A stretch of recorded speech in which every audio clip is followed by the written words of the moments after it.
Assalamualaikum. Puan Nana boleh dengar? Waalaikumsalam. Boleh. Okay, Bismillahirrahmanirrahim. Nama saya Nur Humaira binti Muhammad Johanis.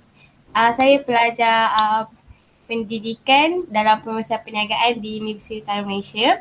So hari ini saya nak menemu ramah sedikit Puan Nana mengenai keusahawanan. Boleh Ah, Puan Nana? okey, Okay, boleh. soalan pertama. Boleh Puan Nana ceritakan sikit tentang bisnes Puan Nana dan latar belakangnya sedikit lah. Okey, first of all, saya kenalkan dululah. Kat belakang ni adalah produk saya sendiri, iaitu cornflake balang. Cornflake madu balang, sorry.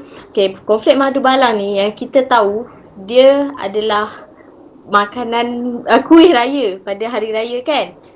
Selalunya orang letak dalam cup kan, tapi saya inovasikan dia letak dalam balang supaya orang senang nak makan.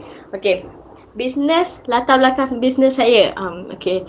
Saya memang minat bisnes sejak daripada sekolah lagi. Akhirnya saya ni daripada sekolah memang suka sangat menjual-jual ni. Lepas tu macam-macam jenis lah benda yang saya jual. Dulu kan biasalah zaman budak-budak kan, kita buat gelang lah, buat penanda buku lah, zaman-zaman dulu kan. Okey, untuk soalan kedua, saya nak tanya mengenai kan Puan Nana ada buat bisnes kan. So mestilah Puan Nana ada matlamat, visi dan misi kan. Boleh Puan Nana sharekan sedikit? Okey, secara ringkasnya matlamat saya adalah satu je, untuk membekalkan peluang pekerjaan kepada anak-anak muda. Sebab as we know sekarang ni kita ada masalah pengangguran yang amat tinggi. So itulah saya punya target, saya punya matlamat, supaya bila one day saya punya bisnes ni dah berkembang, saya akan tarik anak-anak muda untuk bekerja bersama saya. Okay. Okay, bagi untuk visi saya pula. Okay, visi saya berhasrat untuk menjadi sebuah organisasi yang terhebat. Itu mestilah untuk semua orang usahawan, mestilah kita nak jadi pelopor ataupun yang paling hebat dekat dunia ni. Macam tu. And paling penting saya nak yang menjadi yang terbaik dalam industri makanan dan juga teknologi halal. Sebab kita sebagai orang Islam, kita perlu utamakan halal. Halal daripada segi bahan dan juga kebersihan yang kita menyediakan produk tu. Okay, seterusnya misi saya. Okay, misi saya untuk menyediakan satu-satu makanan yang sangat berkualiti dan juga ready to eat. Ini misi saya. Saya suka sediakan makanan yang orang tak perlu nak masak, tak perlu nak panaskan apa semua. So Mudah. saya yang mudah untuk orang makan on the spot. Kena kalau nak boleh makan terus. Tak payahlah nak masuk oven ke apa ke. So itulah saya punya misi syarikat. Okey, untuk soalan yang ketiga, saya teringin nak tahu apa ciri-ciri usahawan yang ada dalam diri Puan Nana. Okay. Sejujurnya ciri-ciri usahawan tu ada banyak. Tapi saya akan fokuskan kepada first, berani ambil risiko. Kita sebagai seorang usahawan, kita kena berani ambil risiko sebab kita kena tahu dalam bisnes ni ada untung, ada rugi. Kita tak boleh nak berniaga untuk menghadapi keuntungan je. Sebab kita mungkin akan mengalami kerugian juga. So dari situlah kita perlu sediakan mental dan fizikal kita untuk berani menghadapi risiko yang akan datang. Itu risiko yang daripada diri kita, daripada company kita. Belum lagi risiko daripada pihak luar. Maksud saya pihak luar adalah pesaing. Okey, contoh hari ni saya keluarkan cornflake madu dalam balang. Kita tak tahu, mungkin bulan depan orang keluarkan cornflake madu dalam plastik pula. Yang orang kata lagi mudah, lagi murah dan lagi cepat. Kita tak tahu. So kita, ciri-ciri keusahawanan yang kedua adalah inovasi. So kita kenalah sentiasa memikirkan untuk menginovasikan sesuatu produk kita tu. Contoh macam saya dah melakukan inovasi daripada dalam cup kepada dalam balang. Dalam balang macam saya cakap tadi, bila dalam cup ni orang macam renyah dan dia makan space. Betul tak? Dalam satu balang besar, kita hanya boleh dapat dalam 50 pack. Tapi bayangkan dalam satu balang yang saya jual ni hanya dengan harga RM10 boleh dapat, kalau saya pernah lah isi dalam cup boleh dapat 50 cup ke atas dengan harga RM10. Dan kita juga bila kita dah inovasi, kita kenalah kreatif untuk melakukan suatu benda. Saya nak tanya juga dalam balang tu, cornflake tu Nana ada letak apa-apa lain tak? Okey, ini adalah cornflake madu yang biasa. Maksudnya sama je lah macam kita buat cornflake madu yang dalam cup tu. Yang warna-warni ni adalah coloured rice. Tu je. Kita hanya letak di sekeliling untuk bagi penyeri orang kata. Tapi insyaAllah dalam masa yang terdekat kami akan menjadikan cornflake madu ni ada flavour. Kami akan letak sama ada chocolate chip, kalau orang tu nak chocolate chip, nak butterscotch, Nutella, dia depends pada customer tu punya request. Maksudnya kita akan buat cornflake madu flavour, macam tu. Okey, seterusnya boleh tak Puan Nana ceritakan sedikit lah strategi perniagaan yang Puan Nana gunakan untuk naikkan sales cornflake dalam balang Puan Nana ni? Okay, sorry. Okay, strategi keusahawanan saya sebenarnya sejujurnya saya bermula dari bawah juga ya. Saya tidak terus berada di atas macam tu. Saya hanya mengambil order 10 balang saja. Sebab saya tak berapa berani. Pada mulanya saya tak berapa berani sebab saya buat benda baru. 10 balang tu dalam masa berapa hari? Alhamdulillah dalam masa seminggu. Minggu. Okay. So, apa yang saya buat adalah saya letak cornflake ni di gerai-gerai. Kan sekarang ada konsep gerai vendor kan? So, saya letak cornflake madu ni di gerai-gerai. Pada awalnya saya hanya letak dalam 3 ke 4 gerai sahaja. So, dari situ gerai-gerai tu ambil komisen RM1, RM2 lah. Okay. Lepas tu, itu usaha saya untuk letak pada gerai-gerai. Usaha saya untuk promote pula, saya ada promote di social media saya seperti FB, Facebook, Instagram dan juga di status WhatsApp. Pada mulanya saya hanya approach kenalan-kenalan yang terdekat saja, macam kawan-kawan, family. Lepas tu bila ada satu hari tu, saya approach pada family saya. Tiba-tiba family saya bawa ke tempat kerja dia dan kawan-kawan tempat kerja dia order. So dari situ saya start macam, oh aku boleh ni buat banyak ni. Kini nak buat teruskan lah. Sebab mula-mula rasa macam nak suka-suka je buat. Tak sangka boleh sampai seserius ni.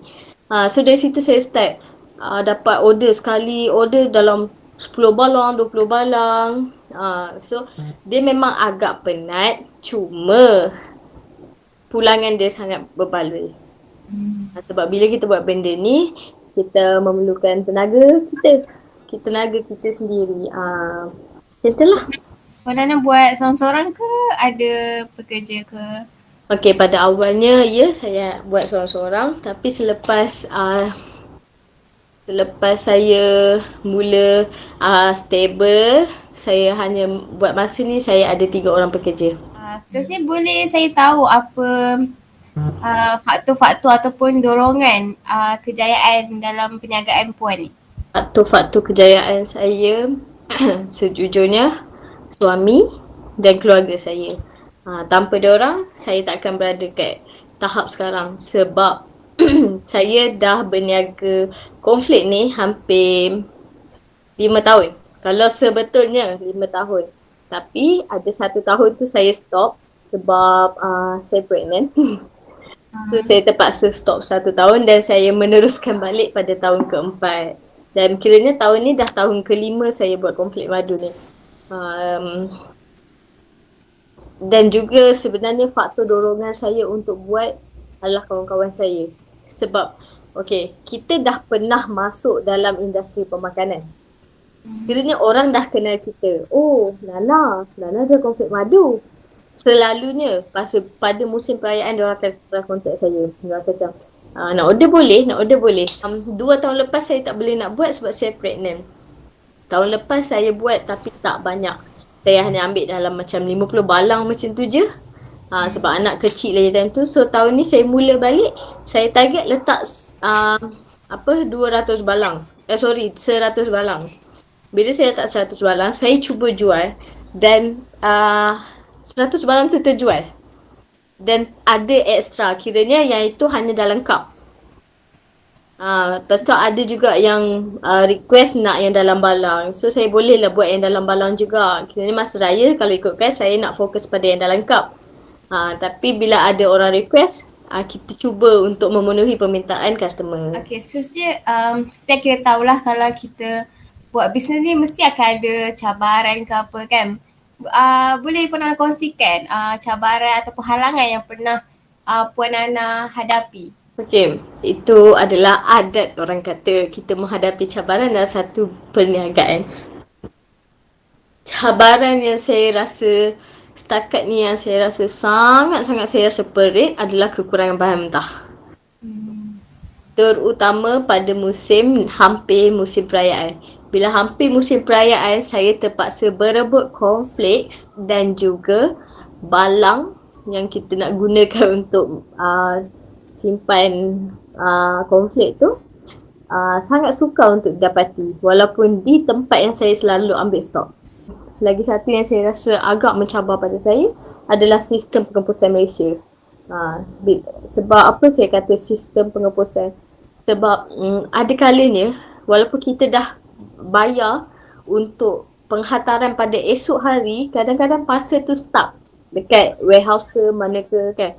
So dekat situ macam tak berapa best lah kita provide the best for our customer, but our third party cannot provide the best for their customer.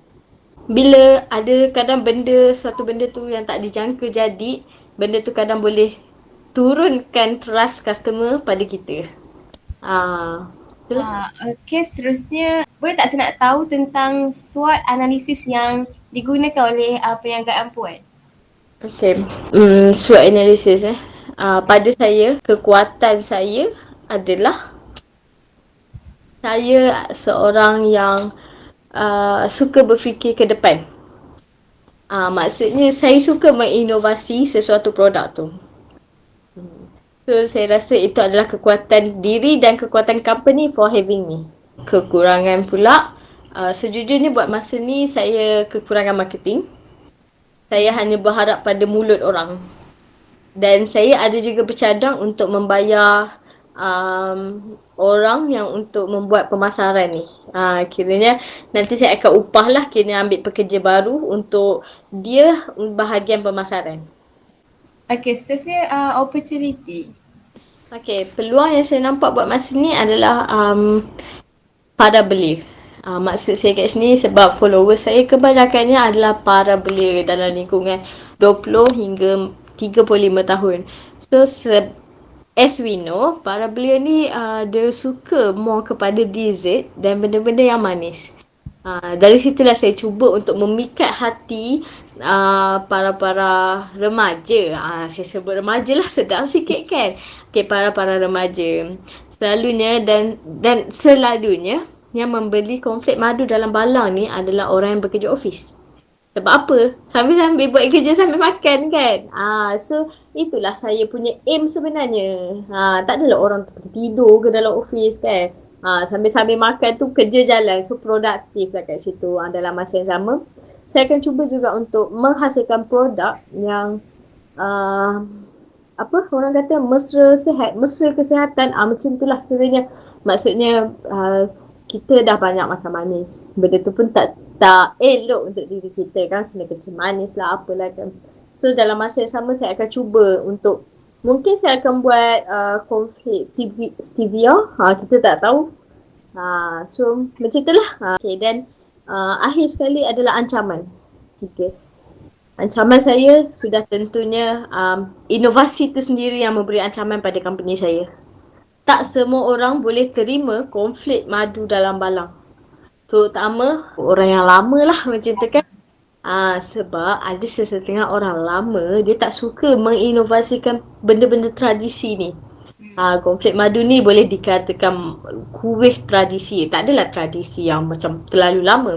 Tapi boleh kata setiap kali raya kita kena ada cornflake madu. Okay, rasanya setakat ni dulu persoalan daripada saya. If nanti kalau saya ada beberapa soalan lain, saya akan try contact Puan Nana melalui WhatsApp. Okey, Jadi saya nak ucapkan terima kasih baik-baiklah untuk Puan Nana sebab sudi meluangkan masa dan time raya macam ni kan. Terima kasih Puan Nana. okay, sama-sama. Semoga berjaya ya.